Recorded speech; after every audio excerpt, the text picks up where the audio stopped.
अगर हम बायोलॉजी 2024-25 की बात करें तो हमें ना यूनिट वाइज मार्क्स डिस्ट्रीब्यूशन दिया हुआ है।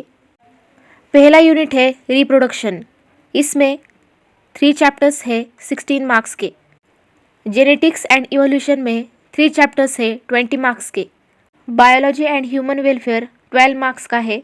बायोटेक्नोलॉजी एंड इट्स एप्लीकेशन में बायोटेक के 2 चैप्टर्स है, ये 12 मार्क्स के हैं। इकोलॉजी एंड इन्वायरमेंट में हमारे 3 चैप्टर्स है, वो 10 मार्क्स के हैं। सबसे ज़्यादा हमारा इम्पोर्टेंट यूनिट है जेनेटिक्स एंड इवोल्यूशन, ये 20 मार्क्स का है। अगर हम बात करें लेवल की तो जेनेटिक्स एंड इवोल्यूशन स्टूडेंट्स को हार्ड लगता है। इकोलॉजी एंड इन्वायरमेंट का जो लेवल है वो काफ़ी इजी है, और बाकी जो ये 3 यूनिट्स है इनका लेवल इजी से मॉडरेट है। तो दोस्तों, पहला हमारा यूनिट है रिप्रोडक्शन, इसमें 3 चैप्टर है 16 मार्क्स के। पहला चैप्टर है sexual reproduction in flowering plants. तो एक दिन में आप ये चैप्टर रिवाइज कर सकते हो। आप यूट्यूब में कोई भी वन शॉट देख सकते हो।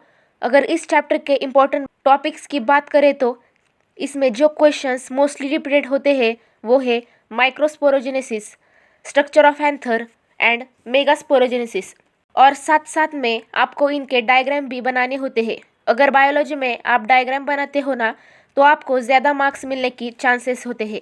तो मैं डायग्राम का वीडियो जल्दी ही बनाऊंगी, जिसका लिंक आपको डिस्क्रिप्शन बॉक्स में मिल जाएगा, जिससे आप ये डायग्राम की भी प्रैक्टिस कर सकते हैं। तो प्रैक्टिस कर लेना सारे डायग्राम्स की। और बाकी जो टॉपिक्स पर क्वेश्चंस आते हैं वो 1 से 2 मार्क्स के आते हैं, वो है apomixis, embryo, outbreeding device and pollination. तो ये सारे इंपॉर्टेंट टॉपिक्स एक बार अच्छे से पढ़ लेना और सारे PYQ प्रैक्टिस कर लेना। हमारा सेकेंड चैप्टर है ह्यूमन रिप्रोडक्शन। ये चैप्टर भी आप एक दिन में इजीली रिवाइज कर सकते हैं। इसके इम्पॉर्टेंट टॉपिक की मैं अगर बात करूँ तो इसमें टेस्टिस में seminiferous tubules, Sertoli cell, Leydig cell, इससे क्वेश्चंस पूछे जा सकते हैं। ह्यूमन स्पर्म और उसके डायग्राम से क्वेश्चन पूछे जाते हैं, और spermatogenesis, oogenesis and menstrual cycle, embryonic development, placenta and ovary का सेक्शनल व्यू, इसकी डायग्राम पूछी जाती है। फर्टिलाइजेशन इवेंट से क्वेश्चंस आते हैं, तो आपको इसमें क्विक रिवीजन IMP क्वेश्चंस से चैप्टर कवर कर सकते हो। तो याद रखना दोस्तों, क्वेश्चंस में डायग्राम पूछा जा सकता है तो आपको अच्छे से डायग्राम बनाना है। कभी कभी इस चैप्टर में डायग्राम्स दिया होता है और आपको उस डायग्राम को लेबलिंग करनी होती है। तो स्पेशली पहले 2 चैप्टर की आपको अच्छे से तैयारी करनी है। तो दोस्तों, थर्ड चैप्टर है रिप्रोडक्टिव हेल्थ। इसमें मोस्टली 2 से 3 मार्क्स के क्वेश्चंस पूछे जाते हैं। पहला है बर्थ कंट्रोल।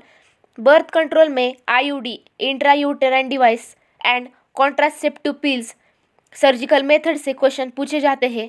इनफर्टिलिटी में इम्पॉर्टेंट टर्म्स है जैसे कि GIFT, ZIFT, IUI and ICSI। तो दोस्तों, मोस्टली क्वेश्चन यही से पूछे जाते हैं। क्विक रिवीजन के साथ और IMP PYQ के साथ आप ये चैप्टर इजीली कवर कर सकते हैं। तो नेक्स्ट चैप्टर है जेनेटिक्स एंड इवोल्यूशन। इसमें 3 चैप्टर्स है जो कि 20 मार्क्स के हैं। तो ये यूनिट सबसे इम्पोर्टेंट है। पहला चैप्टर है principles of inheritance and variation. अगर इसके इम्पोर्टेंट टॉपिक की बात करें तो ABO ब्लड ग्रुप में कोडोमिनेंस बहुत बार क्वेश्चन पूछा जाता है दोस्तों। Test crossed, incomplete dominance, linkage and crossing over, polygenic inheritance, sex determination, mostly honey bee से क्वेश्चन पूछा जा सकता है। Turner and Down syndrome, haemophilia से क्वेश्चन पूछा जा सकता है। इसमें आप IMP क्वेश्चंस देखेंगे तो आपको क्रॉस भी देखने को मिलेंगे, तो क्रॉस भी आपको अच्छे से करने हैं। 5th चैप्टर है मॉलिक्यूलर बेसिस ऑफ इनहेरिटेंस। ये बायोलॉजी का सबसे ज़्यादा इंपॉर्टेंट चैप्टर है। इनमें से 5 मार्क्स का क्वेश्चन आना पक्का है, जैसे कि DNA replication, transcription, translation, lac operon, Griffith experiment, हेशियन चेस। इनमें 5 मार्क्स के क्वेश्चन हाईली पूछे जा सकते हैं, और 2 से 3 मार्क्स के क्वेश्चन भी आते हैं, जैसे DNA fingerprinting, codon, semi conservative nature of DNA, nucleosomes and structure. तो ये सारे टॉपिक आपको अच्छे से पढ़ने हैं। तो क्विक रिवीजन और PYQ के साथ आप ये टॉपिक्स और ये चैप्टर पूरा कवर कर सकते हैं। अब इस चैप्टर में न्यूमेरिकल्स भी पूछे जाते हैं, तो इसकी भी प्रैक्टिस आपको कर लेनी है। 6 चैप्टर है इवोल्यूशन। इसमें 2 से 3 मार्क्स के क्वेश्चन पूछे जा सकते हैं। इसमें इम्पोर्टेंट टॉपिक है डाइवर्जेंट एंड कन्वर्जेंट। इसमें इवोल्यूशन इसके एग्जाम्पल्स आईएमपी है दोस्तों।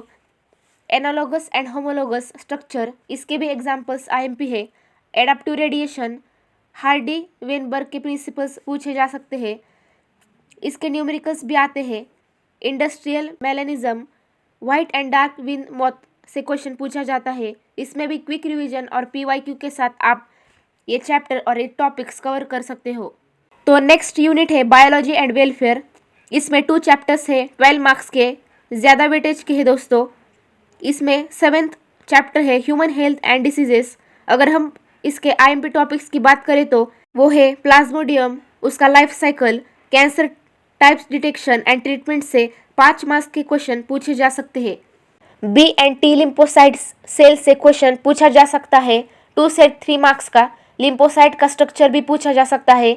यह स्ट्रक्चर दिया होता है आपको और आपको उस स्ट्रक्चर को लेबलिंग करनी पड़ती है। पैसिव एंड एक्टिव इम्यूनिटी से क्वेश्चंस आता है। लिम्फॉइड ऑर्गन और एड्स से भी क्वेश्चन आ सकता है। इस चैप्टर में डिफरेंट डिसीजेस है, उसके एजेंट्स और सिम्टम्स पूछे जा सकते हैं। और ड्रग्स में कोकेन एंड हेरोइन से क्वेश्चंस पूछा जा सकता है। अब इसमें ड्रग्स में क्या होता है, इन्होंने स्ट्रक्चर दिया होता है और आपको आइडेंटिफाई करना पड़ता है। तो नेक्स्ट चैप्टर है माइक्रोब्स इन ह्यूमन वेलफेयर। तो इसमें 2 सबसे ज़्यादा इंपॉर्टेंट टॉपिक्स हैं जिससे सबसे ज़्यादा क्वेश्चंस पूछे जाते हैं। तो इसमें बायोगैस प्लांट, कभी कभी इसकी डायग्राम दी होती है और आपको लेबलिंग करनी पड़ती है। मिथेनोजेंस से क्वेश्चंस पूछा जा सकता है। दोस्तों सीवेज ट्रीटमेंट काफ़ी ज़्यादा इंपॉर्टेंट है। इसमें flocs, BOD, primary and secondary treatment से क्वेश्चंस आता है। तो ये टॉपिक्स सबसे ज़्यादा इंपॉर्टेंट है। बाकी भी 1-2 मार्क्स के क्वेश्चंस पूछे जा सकते हैं, जैसे कि बायो कंट्रोल एजेंट्स, उसके एग्जाम्पल्स पूछे जा सकते हैं। ईस्ट मैनेजमेंट एग्जाम्पल्स पूछे जा सकते हैं। बेसिलस थुरेंजेनेसिस से क्वेश्चंस आ सकते हैं। बायो फर्टिलाइजर्स और उसकी एग्जाम्पल जैसे कि ग्लोमस, राइजोबियम, एनाबेना से क्वेश्चंस आते हैं। Curdling of milks, LAD, lactic acidic bacteria से 1-2 मार्क्स के क्वेश्चंस पूछे जा सकते हैं। नेक्स्ट यूनिट है बायोटेक्नोलॉजी। इसके 2 चैप्टर्स है 12 मार्क्स के। पहला एक चैप्टर है बायोटेक्नोलॉजी प्रिंसिपल्स एंड प्रोसेसेस। दोस्तों इनमें 3 सबसे ज़्यादा इंपॉर्टेंट टॉपिक्स है, वो है जेल इलेक्ट्रोफोरेसिस। तो इससे सबसे ज़्यादा क्वेश्चंस पूछे जा सकते हैं। सेकेंड PBR 3-22, इसकी साइट ROP सिलेक्टेबल मार्कर्स से क्वेश्चंस पूछे जाते हैं। PCR पॉलीमरेज चेन रिएक्शन, इससे भी काफ़ी क्वेश्चंस पूछे जा सकते हैं। बाकी 2 से 3 मार्क्स के क्वेश्चंस पूछे जाते हैं, वो है insertional inactivation, recombinant DNA technology में माइक्रो इंजेक्शन, बायोलिस्टिक गम से क्वेश्चंस पूछा जा सकता है। एंडोन्यूक्लियस में ECOR1 का नेम और उसका फंक्शन से भी क्वेश्चंस पूछा जा सकता है। बायोरिएक्टर से एग्जाम्पल एंड फंक्शन से क्वेश्चंस पूछे जा सकते हैं। नेक्स्ट चैप्टर है बायोटेक्नोलॉजी एंड इट्स एप्लीकेशन। इसमें 3 सबसे ज़्यादा इंपॉर्टेंट टॉपिक है, वो है बेसिलस थुरेंजेनेसिस। तो इसमें क्राइप्रोटीन, क्राइजीन, बीटी कॉटन से क्वेश्चंस पूछा जा सकता है। जीन थेरेपी से डिसीज या ADA डिफिशियंसी, उसमें ह्यूमन इंसुलिन का प्रोडक्शन कैसे किया अमेरिकन कंपनी ने। तो यहाँ से ये 3 टॉपिक से मैक्सिमम क्वेश्चन पूछे जा सकते हैं। और 1 मार्क्स का क्वेश्चन आता है, वो है ट्रांसजेनिक एनिमल एंड बायोपायरेसी। ये चैप्टर आप क्विक रिवीजन एंड PYQ के साथ कवर कर सकते हो। नेक्स्ट यूनिट है इकोलॉजी एंड इन्वायरमेंट। इसमें 3 चैप्टर्स है जो कि टोटल 10 मार्क्स के हैं। पहला चैप्टर है ऑर्गेनिज्म एंड पॉपुलेशन। इसमें एज पिरामिड से क्वेश्चंस आते हैं। एक्सपांडिंग टेबल डिक्लाइनिंग, तो एज पिरामिड की डायग्राम आपको याद करनी है। कभी कभी डायग्राम पूछा जा सकता है और लेबलिंग का भी क्वेश्चंस आ सकता है। बर्थ एंड डेथ रेट की कैलकुलेशंस भी पूछी जा सकती है। पॉपुलेशन डेंसिटी में नेटेलिटी, इमिग्रेशन, मॉर्टेलिटी, इमाइग्रेशन से क्वेश्चंस आते हैं। ग्रोथ मॉडल में ग्रोथ पॉपुलेशन कर्व से क्वेश्चंस पूछे जा सकते हैं। तो आपको कर्व बनाना होता है, या तो आइडेंटिफाई करना होता है, या तो लेबलिंग करना होता है। तो आपको ये ग्राफ भी याद रखना है। इंटरेक्शन में म्यूचुअलिज्म, कंपटीशन, पैरासिटिज्म और उसके एग्जाम्पल भी पूछे जा सकते हैं। ये सारे इंपॉर्टेंट टॉपिक्स है इस चैप्टर के रिवीजन और PYQ के साथ आप इस चैप्टर को पूरा कवर कर सकते हो। 12th चैप्टर है इकोसिस्टम। अगर हम इसके आईएमपी टॉपिक की बात करें तो मैक्सिमम क्वेश्चंस आते हैं, वो आते हैं इकोलॉजिकल पिरामिड से। Pyramid of biomass, energy number से क्वेश्चंस पूछा जाता है, लिमिटेशंस पूछा जा सकता है, इन्वर्टेड पिरामिड से क्वेश्चंस पूछा जा सकता है, रिलेशनशिप पूछा जा सकता है, productivity, cross primary productive and net primary productivity. तो ये 3 सबसे ज़्यादा इंपॉर्टेंट टॉपिक है दोस्तों। बाकी भी 1 से 2 मार्क्स का क्वेश्चंस आते हैं, जैसे कि food chain, 10% law of energy and detritivores and decomposers में क्या डिफरेंस है, इसका क्वेश्चंस आता है। 13 चैप्टर है बायोडाइवर्सिटी एंड कंजर्वेशन। अगर इसके इंपॉर्टेंट टॉपिक की बात करें तो लॉज ऑफ बायोडाइवर्सिटी से क्वेश्चंस आते हैं, habitat loss, fragmentation, alien species, extinction, over exploitation. तो इसमें से एक पूछा जा सकता है बोर्ड एग्जाम में। कंजर्वेशन में इन सिटू एक्स सिटू से क्वेश्चंस पूछे जा सकते हैं। Narrow and broad utilitarian approach से क्वेश्चन पूछा जा सकता है। ग्राफ स्पेसिस एरिया रिलेशनशिप का क्वेश्चन आता है, तो आपको इसका ग्राफ भी देखना है और साथ में आपको चार्ट पूछा जा सकता है, इनवर्टिब्रेट्स वर्टिब्रेट्स का चार्ट जो बुक में दिया हुआ है, और इसके लेबलिंग से क्वेश्चन पूछा जा सकता है।